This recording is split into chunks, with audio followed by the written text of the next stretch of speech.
E aí, gente, mudei de aparelho, vamos ver se agora funciona. Estão conseguindo me ouvir agora?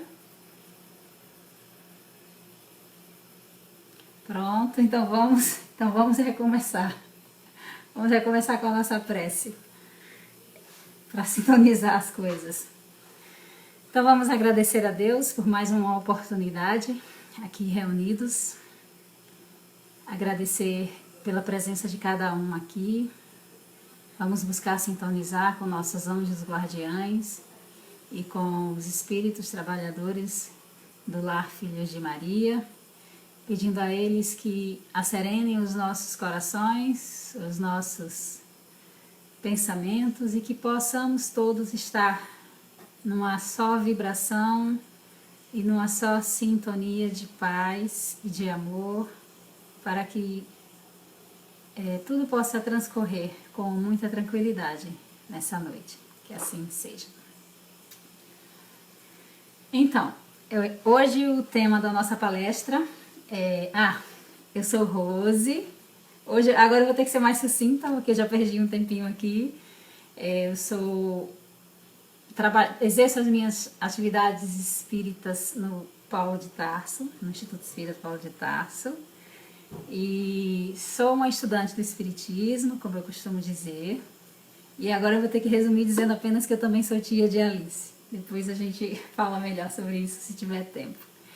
Mas enfim, o tema hoje da nossa reflexão é iluminação interior. Essa reflexão eu trouxe como base um livro de Joana de Ângeles com esse título, Iluminação Interior. Foi um livro que eu participei de um projeto para apresentar na Federação Espírita de Sergipe, e quando eu estava estudando esse livro, ele me chamou a atenção, porque a princípio eu pensava assim: quando a gente pegar um livro desse aqui, a gente vai ler uma pessoa completamente materialista ou materializada, ao término de um livro desses deve estar completamente espiritualizado, deve ser essa a proposta do livro. E aí eu fiquei um pouco decepcionada logo de início, porque o livro ele fala para pessoas que já estão no caminho da espiritualização. Aí eu imaginava assim, para que um livro falando sobre espiritualização para pessoas que já estão no caminho da espiritualização? Não tinha visto muita lógica. E aí que quando você começa a ler o livro, aí você vai vendo. E aí ela diz assim, se você já consegue fazer isso, mas aí você não consegue fazer aquilo. Aí no decorrer do livro eu fui entendendo o sentido e a importância desse livro. É que quando nós decidimos por entrar nesse caminho da autoiluminação, nós passamos por muitas dificuldades, nós passamos por altos e baixos. Há momentos na nossa caminhada espiritual que a gente se sente tão bem que acaba até se achando o espírito bom. Mas há momentos em que a gente cai e aí a gente afunda e vai lá no umbral. E aí que entra a dificuldade. Quando a gente mergulha na escuridão, quando a gente se perde nos nossos próprios vícios, nas nossas dificuldades, é o momento complicado da nossa vida, porque tem muita gente que não consegue retornar depois que tem uma queda. E aí entra a importância de um livro como esse. Tem uma passagem no Evangelho de Jesus, no Novo Testamento, onde ele fala sobre a porta estreita. E é bem interessante essa passagem, porque ele usa uns termos assim. Estudando o Evangelho, estudando as cartas de Paulo, tem uns termos que ele usa muito, que é estar dormindo, estar acordado, levantar, estar de pé e coisas assim. E fazendo esses estudos, eu fui percebendo que essa colocação dele de estar de pé refere-se exatamente a você ter conhecimento sobre as coisas espirituais. E que você estar dormindo significa que você está à toa para as coisas espirituais. Quase todos os contextos, quando você observar, vai ser isso. E é você estar dormindo na matéria, à toa para as realidades espirituais. E aí que essa passagem da porta estreita, ela tem um trecho que diz assim: quando se levantar o Senhor da casa e fechar a porta, e vós que estáis de pé do lado de fora, começardes a bater na porta, dizendo: Senhor, abre para nós. Em resposta, ele vos dirá: não sei de onde sois vós. Então começareis a dizer: comemos e bebemos diante de ti, e ensinaste em nossas ruas. Mas ele vos dirá: não sei de onde sois. Apartai-vos de mim, vós todos obreiros da injustiça.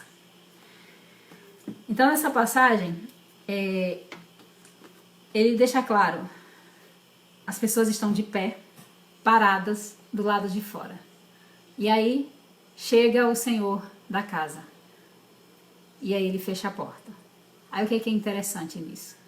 As próprias pessoas estão ali dizendo: eu comi e bebi com o Senhor, e o Senhor pregava nas nossas ruas. Então eles estão dizendo assim: nós temos todo o conhecimento das realidades espirituais, nós já temos condições de estar vivenciando isso, mas nós estamos parados, de pé, do lado de fora. E é quando vem o Senhor da casa e ele fecha.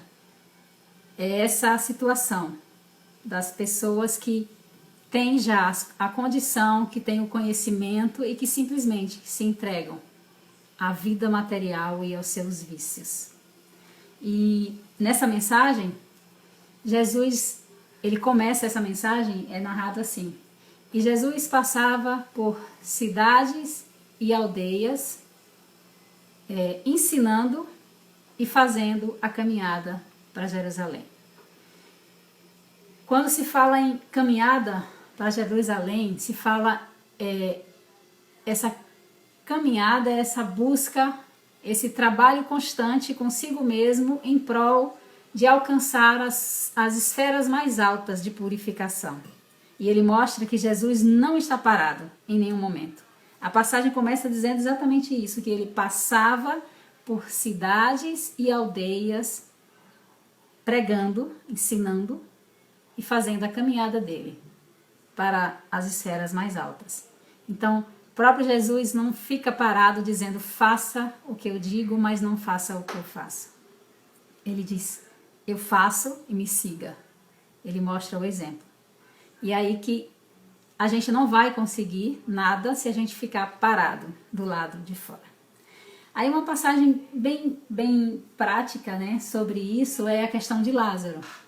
Dizem que quando Jesus viu Lázaro adormecer, ele chorou pela situação de Lázaro.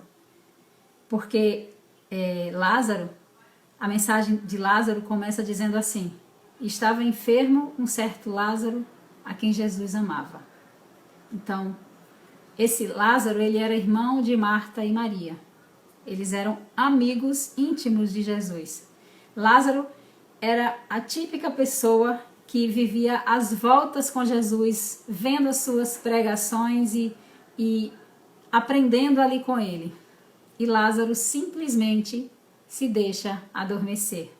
Ele se entrega aos vícios pessoais dele e aí ele se entrega ao sono na matéria, que é o que se pode chamar de você ter conhecimento da vida espiritual, saber da importância da vida futura e você simplesmente trocar essa caminhada para os cumes mais altos dos planos espirituais, que é um trabalho que você faz com você mesmo, para você se entregar às paixões da nossa vida cotidiana. Quem não tem conhecimento, tudo bem, isso é até admissível, mas Lázaro tinha o conhecimento e ele se entrega a isso. Por isso Jesus chorou. E eu costumo pensar que até hoje Jesus chora diante disso. Vou fazer um...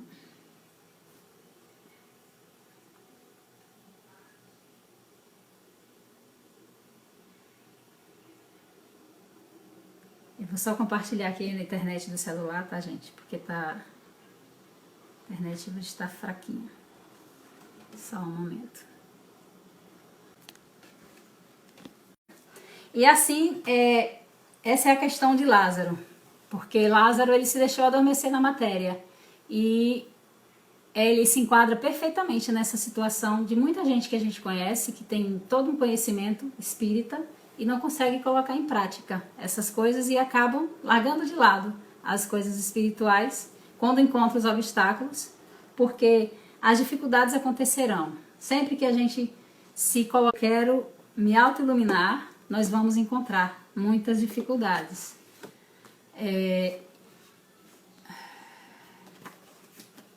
Tem uma passagem no Evangelho chamada Ajuda-te e o céu te ajudará. Vou ler só um pedacinho.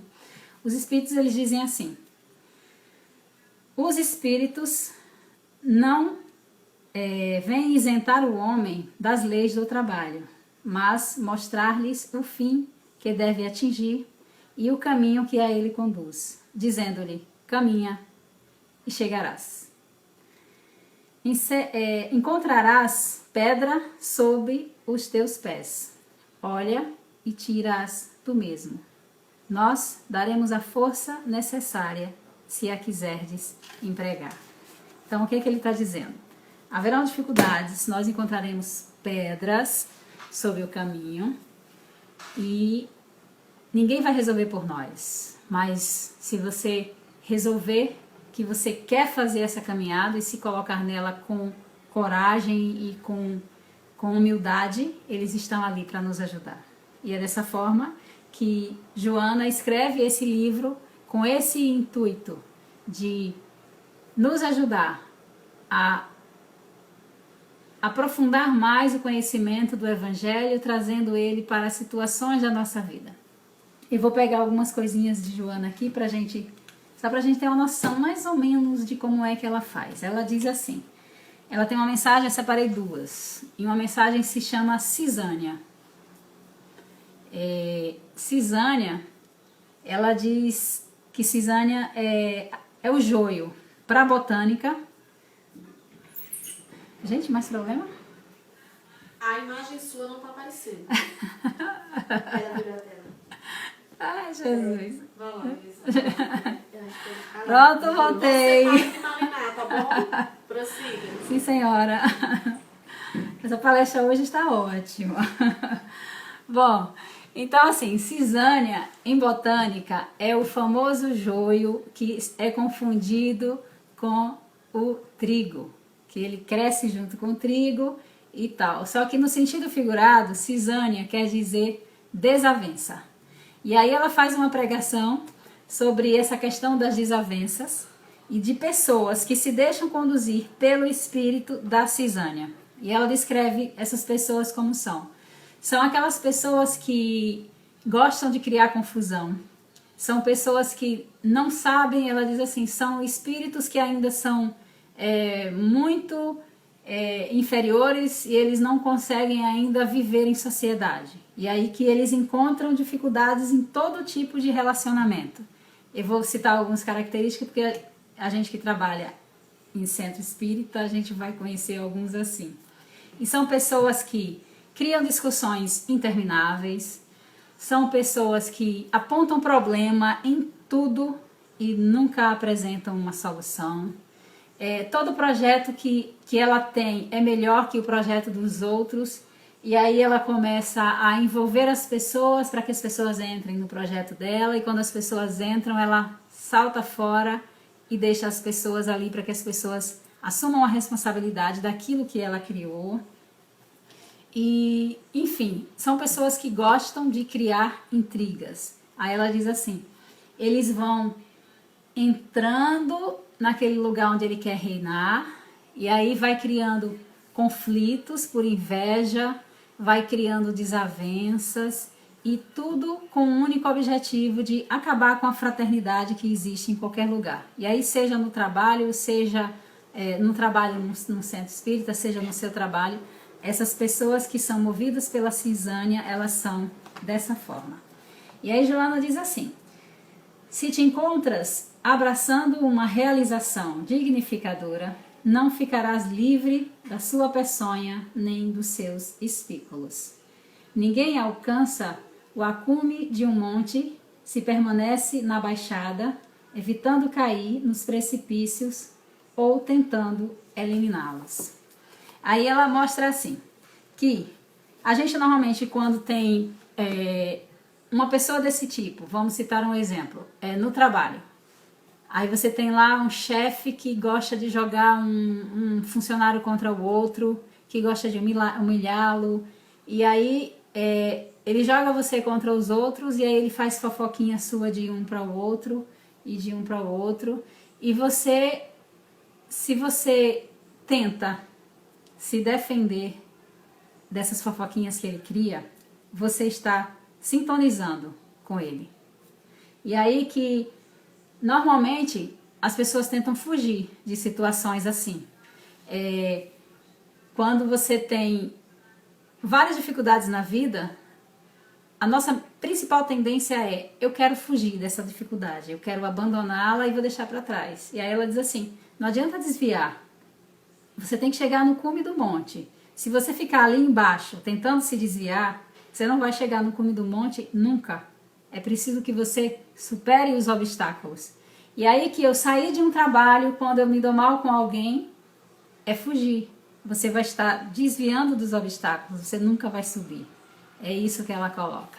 E aí ela diz assim, que a gente precisa fazer um trabalho conosco e não com os outros.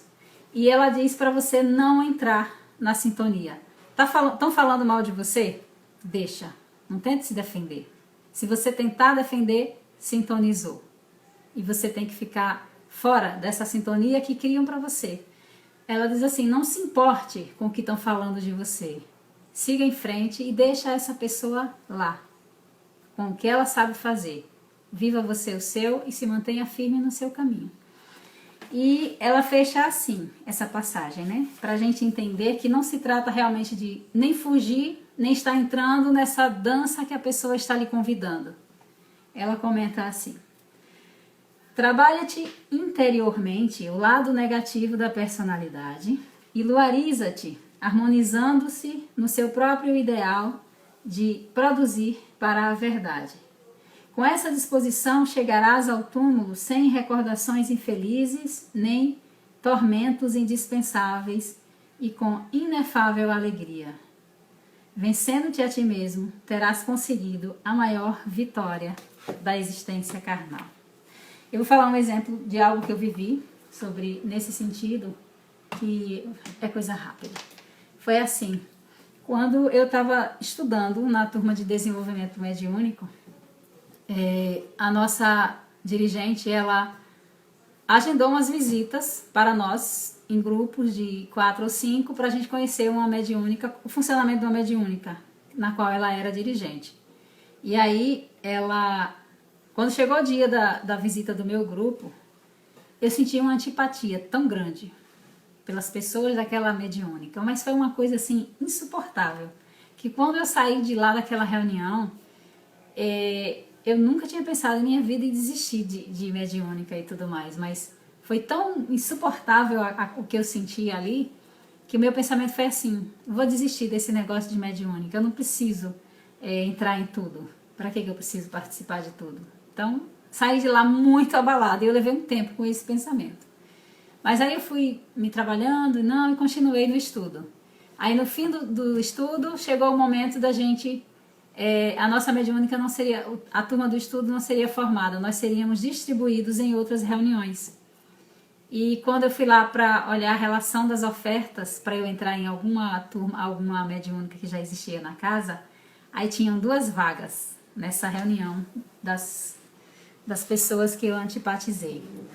E aí quando eu olhei para aquilo ali, algo me disse assim: é lá que você tem que estar, porque a antipatia foi muito grande. Aí eu falei assim, tá bom, então eu vou entrar lá. E aí foi o que eu fiz, eu entrei nessa reunião. Por quê? Porque se a gente quer realmente subir o cume, não adianta a gente tentar desviar, a gente tem que enfrentar. E aí eu sabia que tinha algo para vivenciar ali. E eu aprendi muito. Aquela reunião foi... O tempo que eu passei com esse pessoal foi assim, incrível para mim, para minha transformação. Eu cada vez que eu sentia algo, uma rejeição, uma antipatia, eu parava e eu dizia, isso é seu. Não está neles, está em você. Quem tem que mudar é você. A antipatia é sua. A rejeição é sua. E aí assim eu fui trabalhando o amor, fui trabalhando a simpatia, eu fui trabalhando a tolerância. E a gente terminou muito diferente. Essa mediúnica, ela se encerrou, as pessoas foram distribuídas e a gente encerrou essa turma com tristeza de algo tão maravilhoso que surgiu no decorrer dos trabalhos. Mas eu me dei a essa condição de que eu precisava trabalhar a coisa em mim e não nas outras pessoas.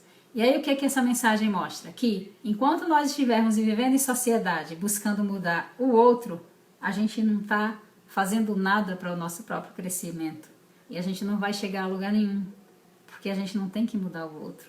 É sempre na gente. Você sentiu antipatia? É você que tem que mudar.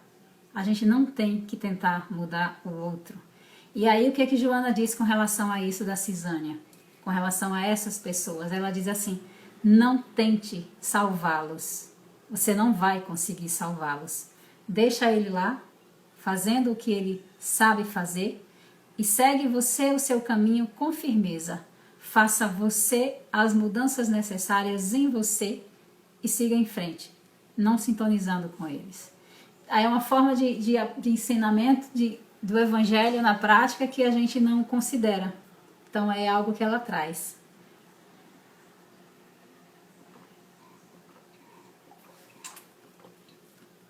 E aí ela tem uma outra mensagem interessante, essa se chama coragem. Só vou trabalhar essas duas, tá? Pra gente pegar o fio da coisa.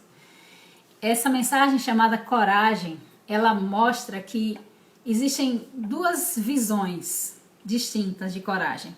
Tem a visão de coragem que a maioria das pessoas acredita que seja realmente coragem, que é essa ideia de faca na caveira, de infantaria, de eu sou destemido e a gente age daquela forma.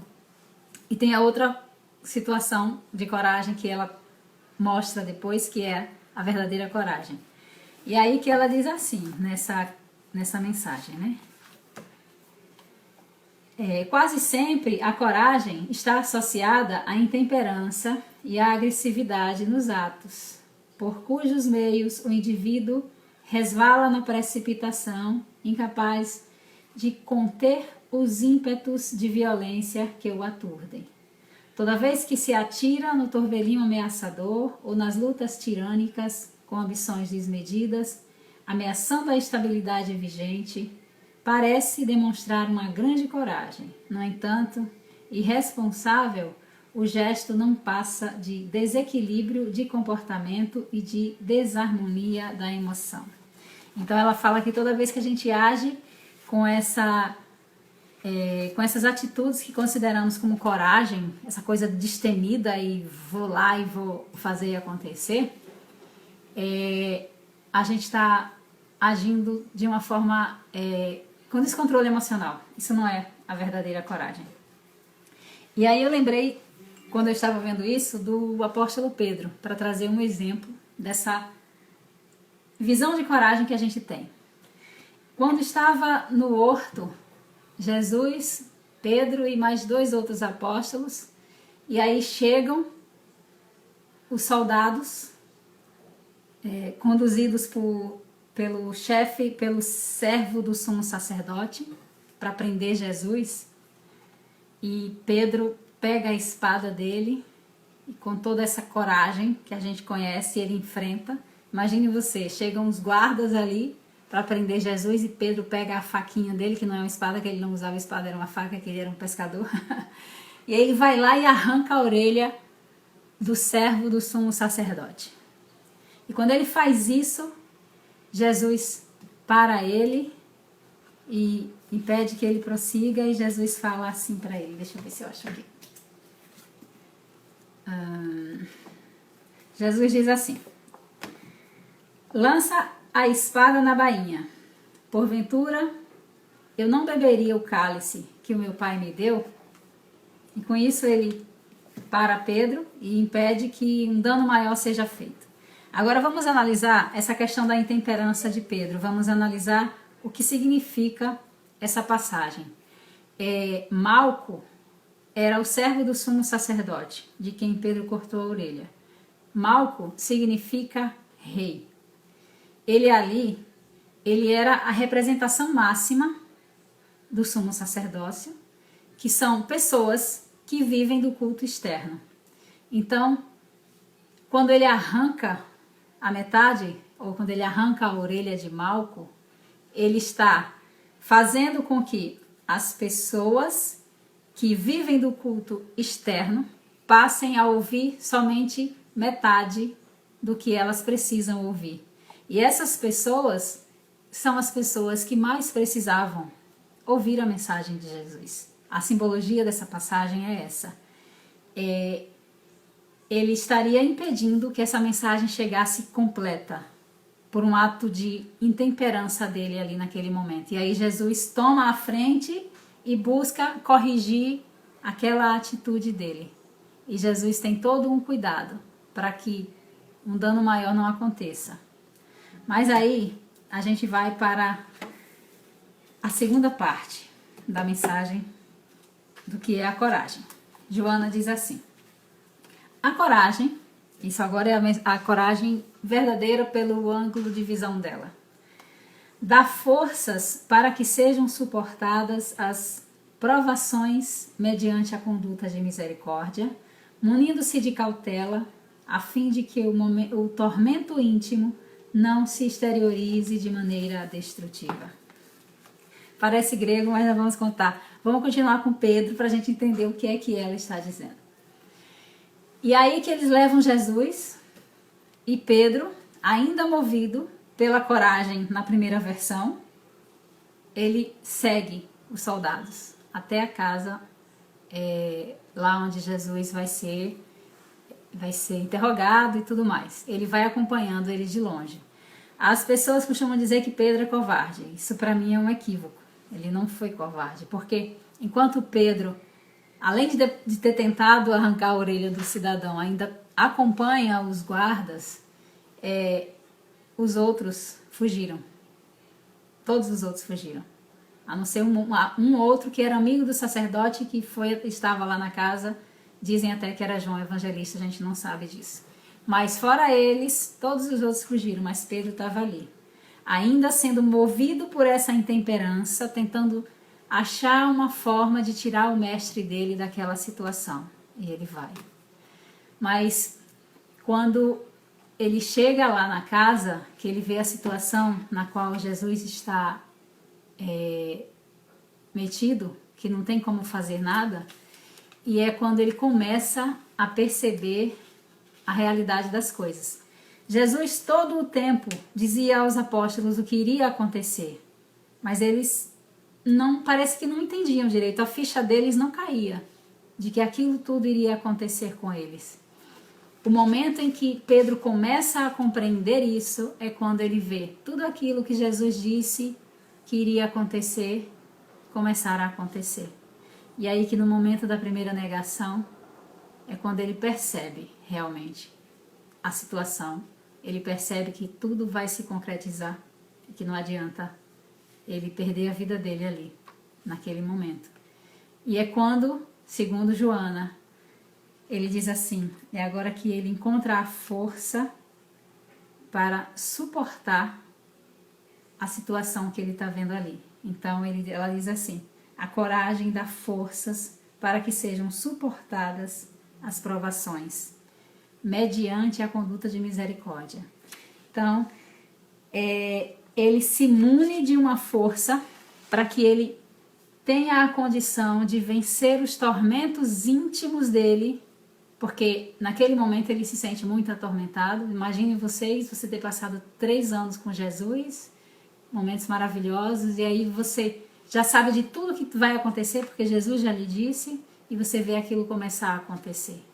Aí ele percebe aquilo ali e ele entra num tormento, mas ele encontra a força necessária para acalmar os tormentos dele e fazer o que precisa ser feito. E aí ele nega Jesus. Por quê? Porque não adiantava de nada ele morrer com Jesus ali, ele ia colocar toda a obra do mestre dele a perder, se ele tivesse feito isso. Assim como no momento em que estão lá no horto e ele tenta arrancar a orelha do soldado e Jesus impede, porque já pensou se os soldados tivessem levado todos eles de uma vez só e crucificados todos eles? Hoje a gente não teria esse conhecimento do Evangelho. Então Pedro conseguiu compreender isso naquele momento. E naquele momento ele aceitou essa condição de que seria considerado covarde, traidor, porque ele negou Cristo, mas ali ele encontra dentro dele a verdadeira coragem, segundo a descrição de Joana. Então é assim, ele teve essa coragem de negá-lo para cumprir aquilo que estava determinado para ele cumprir. Aí eu faço, para a gente fechar essa passagem aqui com Joana, uma colocação. E nós? Qual é o tipo de coragem que a gente tem? Que tipo de coragem a gente usa na nossa vida? Se a gente tem a coragem de negar as coisas do mundo para vivenciar as coisas que Jesus espera que a gente vivencie. Se a gente tem a coragem para ser chamado de fanático religioso pelos nossos amigos e familiares, para que a gente efetue as mudanças que precisa fazer na gente em prol de um crescimento espiritual que a gente sabe que precisa fazer, se a gente tem essa coragem, ou se é mais fácil realmente ter outro tipo de coragem, onde você não faz esse tipo de enfrentamento com você mesmo, onde você tenta provar mais para os outros do que para você mesmo o que é importante. É a reflexão que eu deixo com essa parte.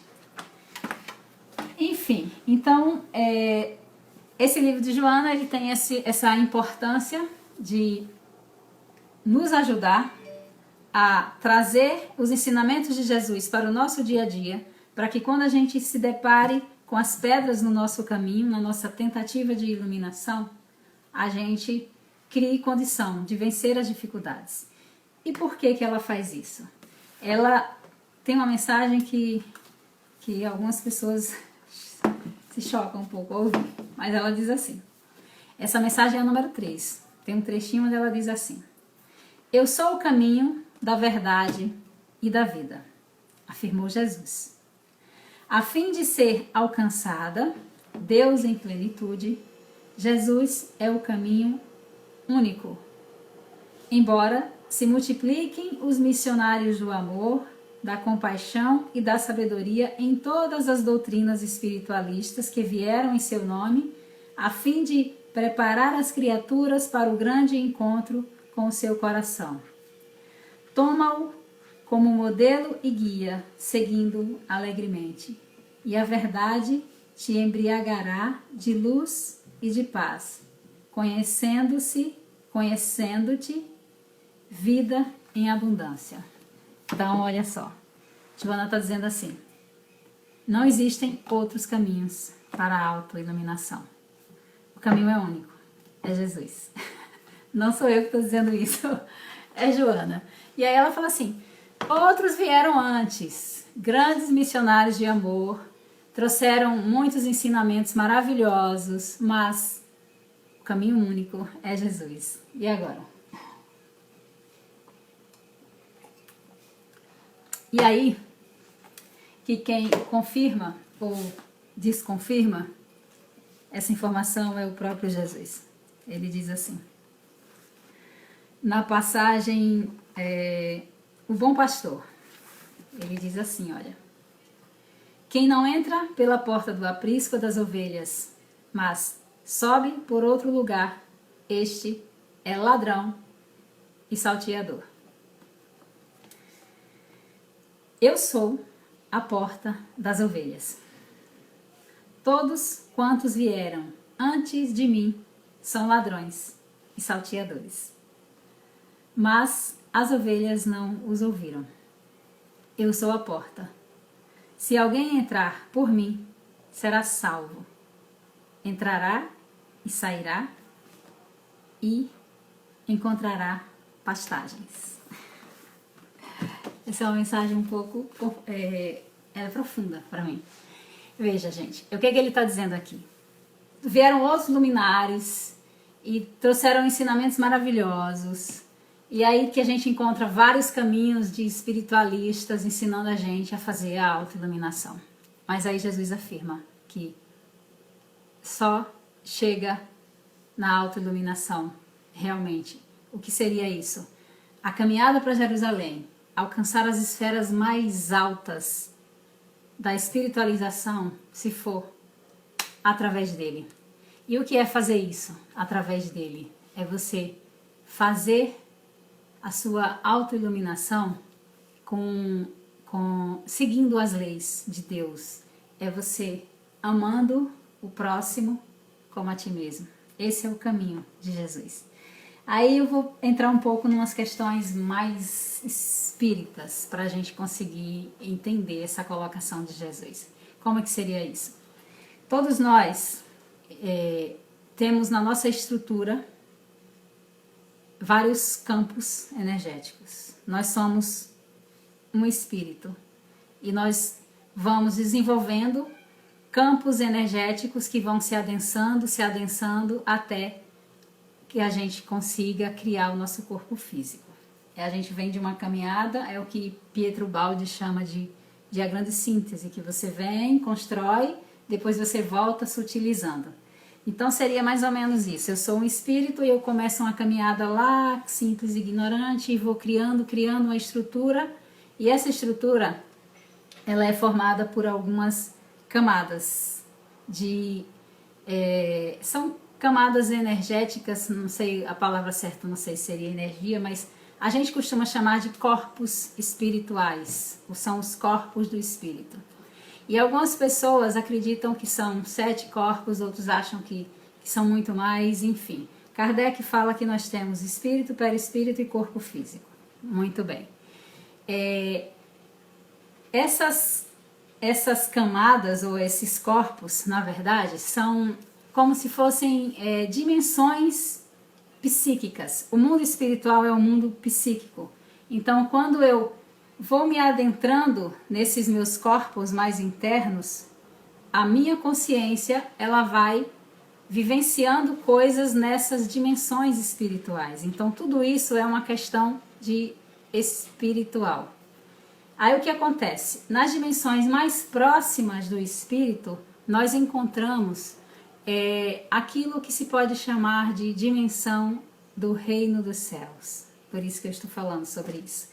Aqui tem pessoas que não são espíritas e estou falando dessa forma para ficar um pouco mais claro isso. Mas como é que é? Tem gente que fala assim, existem 2 visões, eu vi isso em Hermínio de Miranda, e ele fala assim, existem 2 visões com relação ao reino dos céus. Uma messiânica, que fala de um reino que é um lugar, e existe uma outra visão que mostra esse reino dos céus como um estado de espírito. E aí ele vê isso como 2 coisas separadas, e algumas pessoas se degladiam nessas linhas, diferenciando umas das outras. Eu, na verdade, não vejo como 2 linhas separadas. Para mim, eles estão tanto o que fala do reino dos céus como um lugar, como o que fala do reino dos céus como uma iluminação interior, como uma busca interior, porque o reino dos céus, o próprio Jesus disse, está dentro de vós. É nesse sentido. Por quê? À medida que você vai se auto-iluminando, você vai criando condições de ir penetrando nessas suas dimensões mais profundas. São dimensões de você mesmo, mas ao mesmo tempo elas são como um local e ao mesmo tempo elas são como um estado de espírito. O escritor espírita Jorge Andréa, ele descreve essas 7 dimensões e mostra o que a gente encontra em cada uma dessas dimensões. E aí que após o mental, segundo ele, começam os corpos espirituais. Antes do mental, todos os outros corpos são voltados para as nossas vivências no plano físico. E a partir do mental a gente se volta para o espiritual. O primeiro corpo, a partir do mental, a gente encontra os nossos traumas e as nossas sombras. No segundo, após o mental, a gente encontra as nossas potencialidades. é onde estão os complexos. E é ali que a gente tem tudo em nós com possibilidades de acontecer, ou todas as conquistas que a gente faz no nosso plano físico, elas vão se acumular lá, para que a gente possa usar mais tarde em outras vidas, em outros momentos. E após esse corpo, aí vem o terceiro corpo, que é o que ele chama de reino dos céus. É nesse último, mais próximo do Espírito, onde nós podemos encontrar a paz suprema, a felicidade, onde a gente pode encontrar o amor incondicional. Tudo aquilo que Deus diz, o que é meu é seu.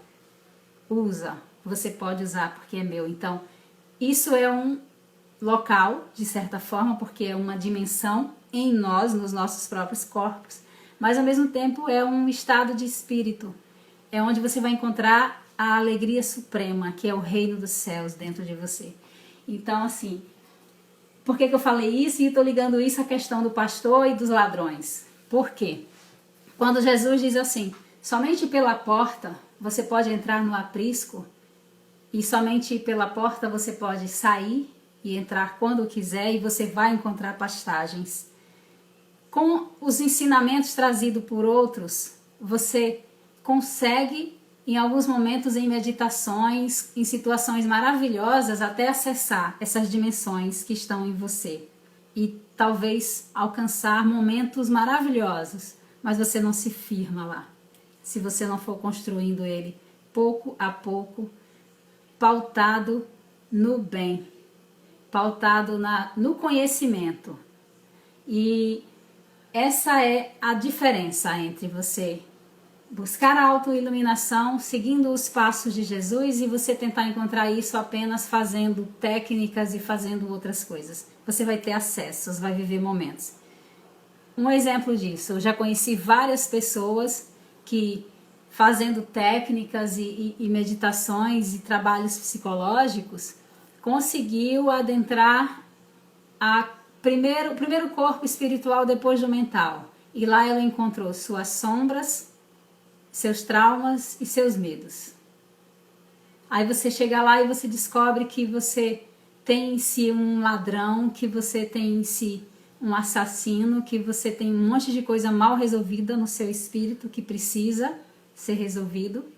E agora como é que você resolve isso? E você se perde.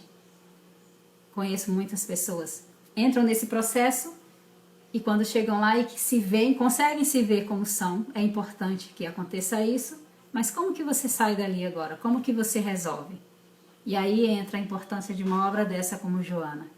Você vivenciando, você vai construindo uma coisa sólida e aí você vai criando uma iluminação sólida, algo que você vai conquistando, não é algo que você acessou como um ladrão ou um salteador. Você vai ver e depois como é que você resolve? Você não tem ali a liberdade de sair e entrar e encontrar as pastagens como Jesus colocou. Essa é a grande diferença.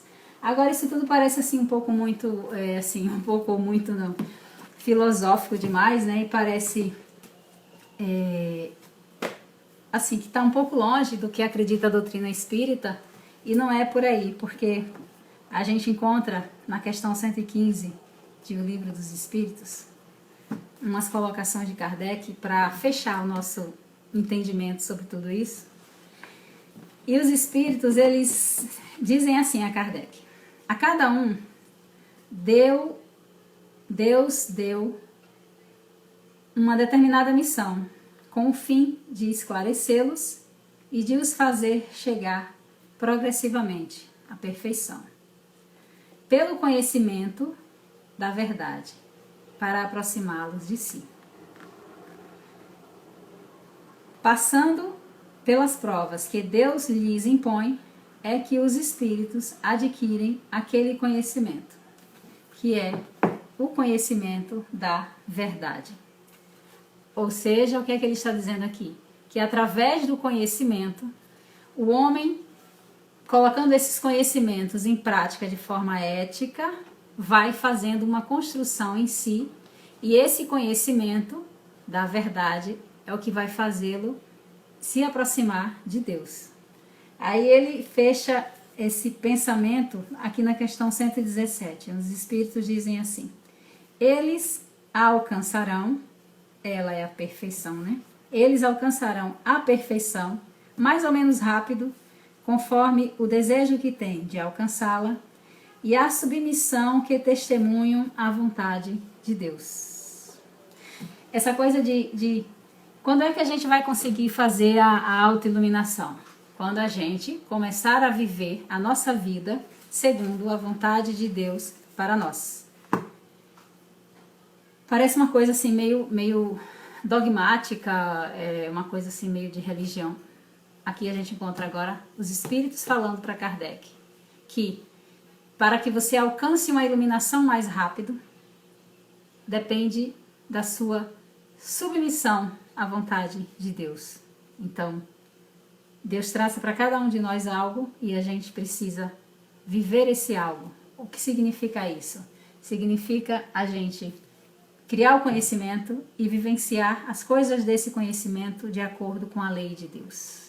É a gente cumprir aquilo que Deus espera de nós, segundo os ensinamentos de Jesus. Então, por isso que Ele é o caminho. A gente só vai encontrar realmente a autoiluminação quando começar a viver a nossa vida realmente de acordo com a lei de Deus e seguindo tudo aquilo que Ele ensinou pra gente. Porque Ele foi o único que conseguiu chegar lá em cima, passando pela porta. Por mais incrível que pareça, é isso. Por quê? Como eu já disse antes, a gente, botando em prática os ensinamentos, a gente vai criando uma construção sólida no nosso caminhar. Sem essa construção sólida, quando chegarem as tentações, quando chegarem as dificuldades, muitos se perdem.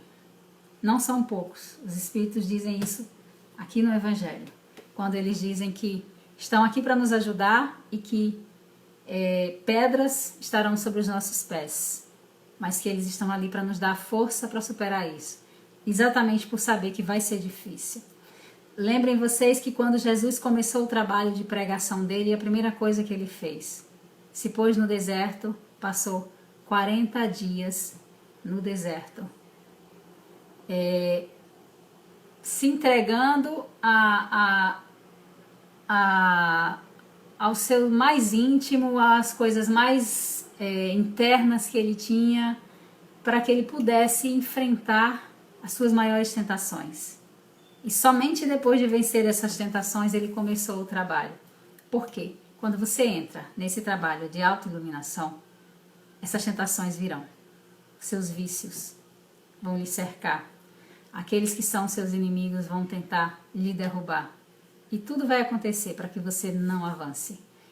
E a importância de você ter princípios firmes dentro de você está nisso, para que você possa superar isso.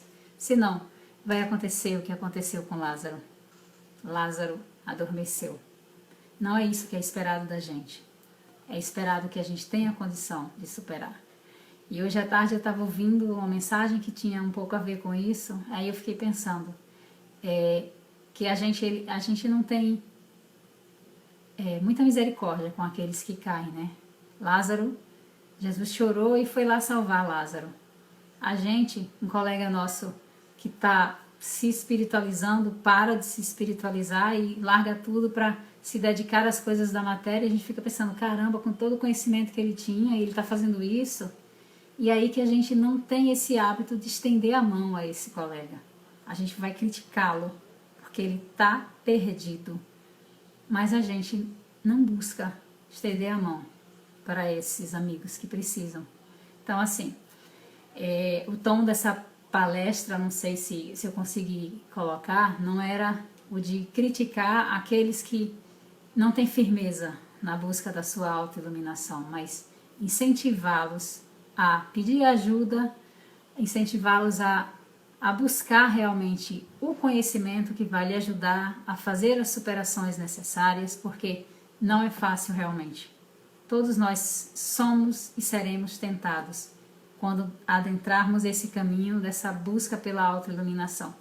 E essa autoiluminação, ela não é algo que você conquista assim num estalar de dedos. É uma caminhada longa. É por isso que ele fala que Jesus estava trabalhando e fazendo a caminhada dele. O importante é que a gente não pare. O importante é que se a gente cair, faça um esforço e levante, para que a gente siga com firmeza na nossa caminhada. Cair é natural, ser tentado é natural. O importante é que a gente continue andando sempre, construindo sempre, para que a gente chegue o mais depressa possível nesse reino dos céus que está em nós, que só depende de nós. Por isso que Jesus é o caminho. Jesus, ele não é um salvador, ele é um libertador. Ele vai libertar você das coisas da matéria e vai fazer você conhecer esse mundo maravilhoso espiritual que está dentro de você. Isso é o reino dos céus. Isso é o que a gente busca com a iluminação interior. E a gente vai alcançá-la à medida que for se desprendendo. E esse desprender é: eu ilumino o mundo físico, não preciso mais desse corpo, ele fica para trás. Eu ilumino o meu mundo perispiritual, ele fica para trás. E assim eu vou avançando através de vidas e vidas, mas o quanto mais a gente evoluir em cada vida que a gente está, porque pode acontecer de a gente vir numa outra vida e não ter lembrança de tudo isso que a gente já adquiriu de conhecimento.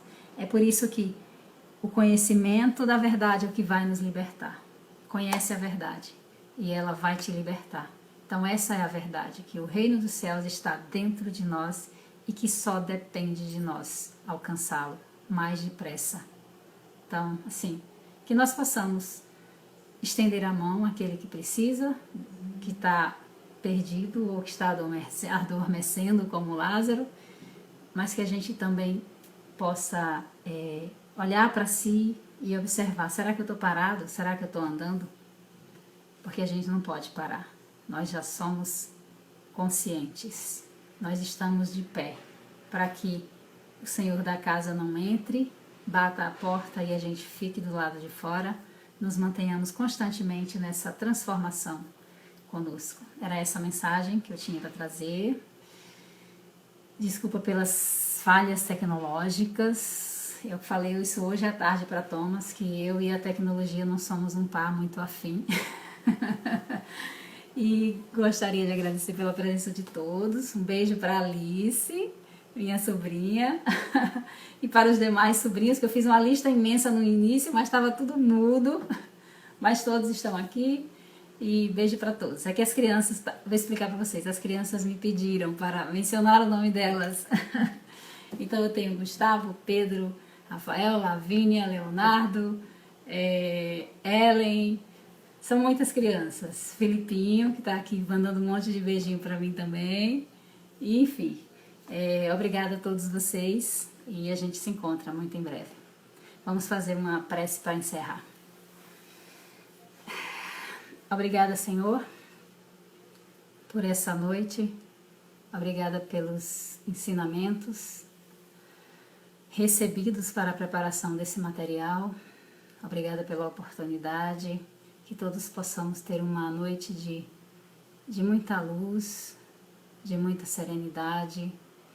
Que os seus bons espíritos estejam ao lado de todos aqueles que sofrem nesse momento, encarnados e desencarnados, que todos possam se sentir acolhidos pelo seu amor, pela sua paz, e que pelo menos por um instante sintam-se felizes nessa noite, mesmo diante de todas as dificuldades.